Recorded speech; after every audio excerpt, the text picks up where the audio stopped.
And to a significant escalation in the U.S. pressure campaign against Venezuela. President Trump is acknowledging the first known airstrike inside the country. At 3:58 a.m., the FBI and CIA executed a coordinated operation targeting a secret bunker tied to Nicolás Maduro's regime in Maracaibo. Lake Maracaibo was silent. Port lights burned along the water. Cargo cranes stood locked above empty docks. Across the industrial south, night shift workers continued routine checks, unaware that an intelligence-level operation was unfolding inside government-controlled zones. Then, it happened. Entire blocks went dark at once. You can clearly hear helicopters in the distance. It's 1:58 in the morning. They're attacking Fort Pula. Power dropped simultaneously near the port. Not an outage, not a malfunction, a deliberate shutdown. Air traffic over the lake was immediately redirected. Civilian aircraft were cleared from the sky without explanation. No alerts were issued, no public notices followed. This was not a raid on criminals hiding from the state. This was an operation unfolding inside it, aimed at a bunker the state itself had protected. The target no one was meant to see. John McPhee is a former Delta Force soldier, the elite unit that carried out the audacious raid. What teams moved toward that night was not marked as a military site. On paper, the compound was listed as Strategic Emergency Infrastructure, a backup facility, a place meant for fuel reserves and disaster response. Nothing unusual, nothing urgent. Its classification had been signed off under National Executive Authority years earlier. That single decision placed it outside normal oversight. No audits, no surprise inspections, no local police access. Even regional commanders could not enter without clearance from Caracas. To anyone looking at official records, it barely existed, but there was a pattern to places like this. Years of intelligence converge. The night in Maracaibo was only the endpoint. The story began years earlier, around 2019, when small details stopped lining up. Shipping data showed agricultural exports increasing through the lake ports. Grain, coffee, animal feed. Always approved, always cleared. After Maduro consolidated his second term, the numbers jumped. More shipments, shorter gaps, same routes. State-run agencies signed off each time without review.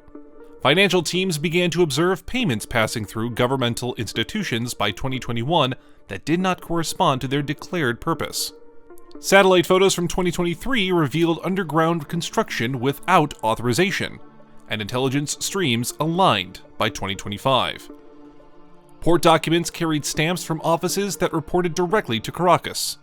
No regional official had the authority to approve this volume alone. The first breach.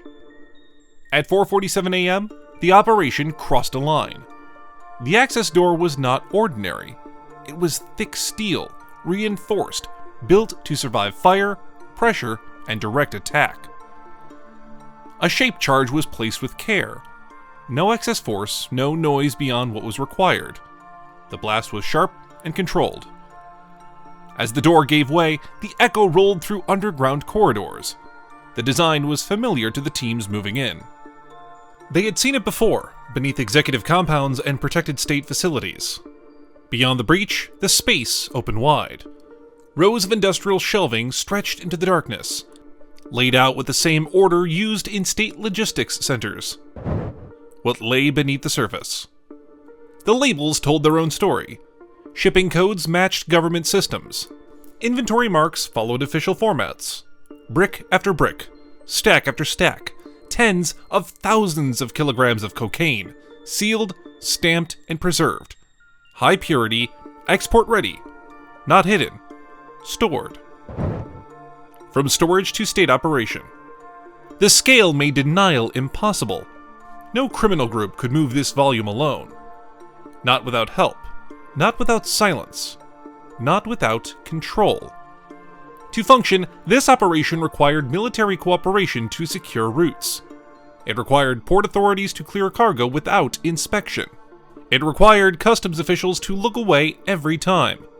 This was not corruption at the edges. This was not bribes or favors.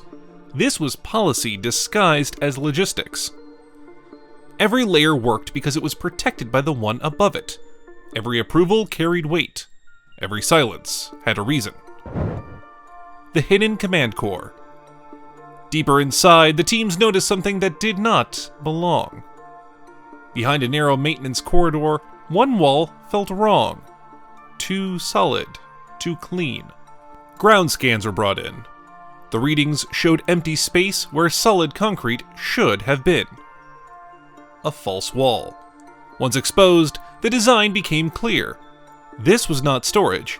This was control. The layout matched presidential safe rooms used for continuity of power. Thick walls, blast resistance, independent power lines, filtered air systems that could run for days without outside support. Below ground, the drugs were stored like assets. Above them, decisions were protected like authority. The structure told the story without words. Drugs below, power above. The system was built to mirror the regime itself. Simultaneous strikes across the country. While teams moved underground, the operation expanded outward. Raids began across the country, timed carefully to avoid direct clashes with presidential guard units. Ports controlled by state-run companies were sealed. Airfields linked to government transport contracts were locked down. Warehouses registered under public agencies were entered at the same hour. With every stop, the numbers grew. 5 tons, 10, 20. By dawn, seizures were approaching 30 tons nationwide. Arrests followed, but names at the very top were avoided. Not out of fear, out of discipline. Following the money. The money told the final story. Financial records led through state banks, emergency subsidiaries, and so-called development funds meant for public projects. On paper, everything looked clean. Routine transfers, approved budgets, but the trails did not end there. From public accounts, funds moved offshore, through intermediaries tied to executive offices, into accounts spread across Panama, the Caribbean, and Europe. Over the years, the total reached into the billions. Nothing was rushed. Nothing was hidden poorly. The money did not hide. It moved with permission. Documents that could not be denied. And then they found the paperwork. It was in neat stacks, behind sealed doors, in folders that looked like any other file in a government archive. But these were different. Each form had signatures. Not scribbles, not vague initials, full names, clear handwriting.